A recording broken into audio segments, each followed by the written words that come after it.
What's up, soldiers? Your boy Chris here, CaribbeanPod.com vibes and up in the kitchen. Late afternoon, place kind of gloomy outside, so I do apologize if it's dark. The noise you're hearing is my dishwasher going, kind of strong there. But anyways, after posting a pic of these chicken wings on Instagram, now if you're not following me on Instagram, I'm not sure what you're waiting for.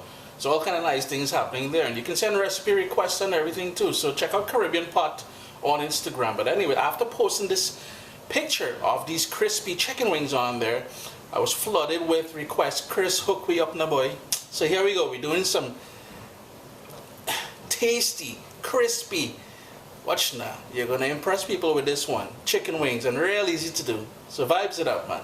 The trick to making these chicken wings are to brine them, but we don't want to brine them for too long, maybe an hour or so tops. In here, in this bowl here, I have 1 cup of warm water, and I'm starting with warm water, but we're gonna add cold water to it after, because we can't use a hot liquid on that chicken, bacteria and all kind of thing like that.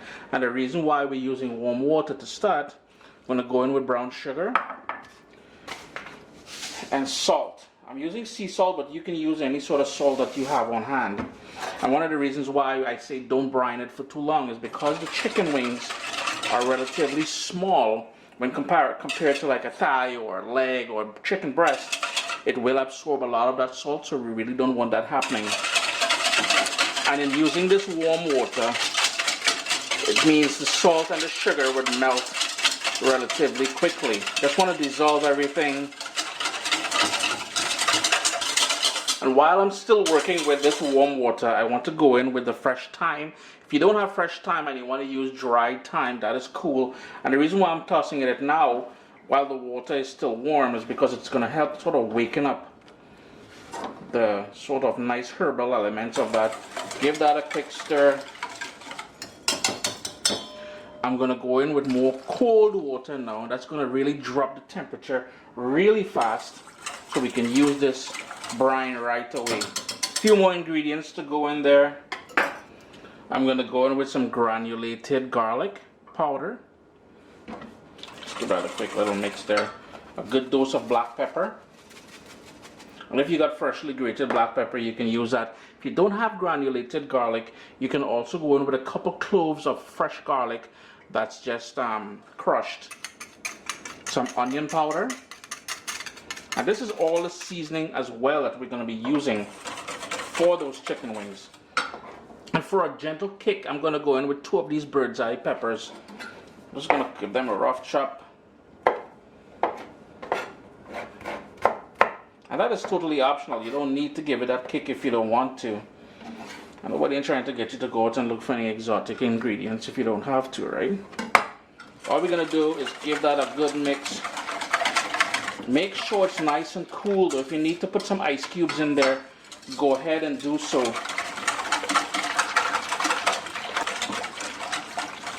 And all you would need to do now is to pour this over your cleaned chicken wings. I have about 6 pounds of chicken wings there that I'll be using. Here are my cleaned and prepared chicken wings. I left the tips on. I was too lazy to trim them off, but if you wanted to trim your tips off, you can just cut it off and discard this. Some people find it tasty. We'll see. One thing I must stress when making chicken wings, please go through it after you get it from the butcher or the grocery store or whatever. There still may be feathers in there, and nobody ain't trying to get feather when they eat chicken wings, right?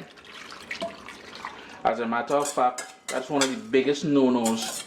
If you're ever serving Caribbean people, do not let them find a chicken feather in there. I'm just going to go in, work that with my hands. You don't need to see that. Put some cling wrap over it in the fridge 1 hour. Make sure you toss it around nicely in there though. After an hour, what we need to do now is to drain this, rinse it thoroughly with cool water to get rid of most of that salt on the chicken, and then drain it, pat it dry. You really want it dry because the step after that, we're going to deep fry them in vegetable oil. So here we go, it's been rinsed and it is air drying right now on this wire drainer here. What I'm going to do too is before I'm going to maybe do batches of 5 or 6 wings at a time in frying them. What I will do is take paper towels and I will dry it off before I add them to the hot oil.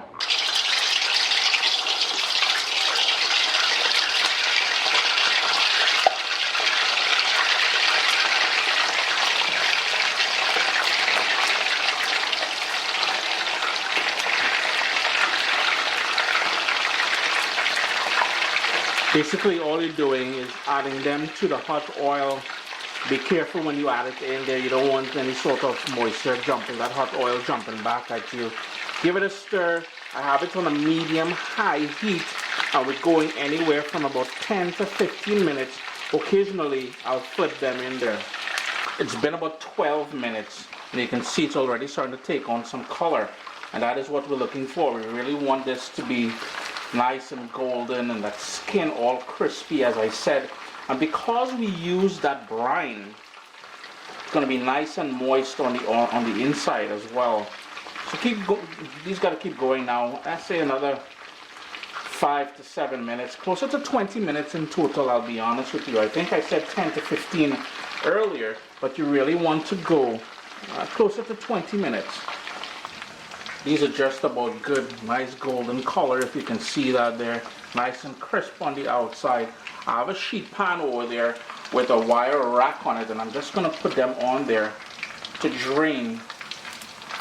And I don't like putting it on paper towel because I don't want it to go soggy where it's laying flat on that paper towel.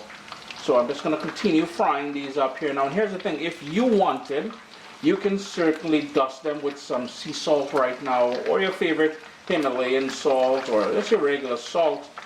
Because I had so much salt in that brine, and I'm trying to cut back on the amount of salt that I use, I will not be salting this further. I'll just be serving these with some of that mango habanero sauce I shared with you the recipe quite a while ago. Continue frying here until we're all done. Just grabbing out the last batch out of the frying pan here, the wok. And I use a wok, maybe I didn't mention that earlier. I use a wok because of the high sides. Tends to have less work for me to clean up the splashing on the stove and stuff like that. Chris here, CaribbeanPot.com. Always a pleasure to have you guys here in the kitchen with me. Remember to check out at the end of the video, I will have the link to the mango habanero sauce. Please allow them to cool before serving. The last thing you need to do is to burn yourself, your mouth, whatever. Greediness has caused that though. I would say if you guys want to request a recipe, you can always catch me on Instagram, as I said, or on CaribbeanPot.com.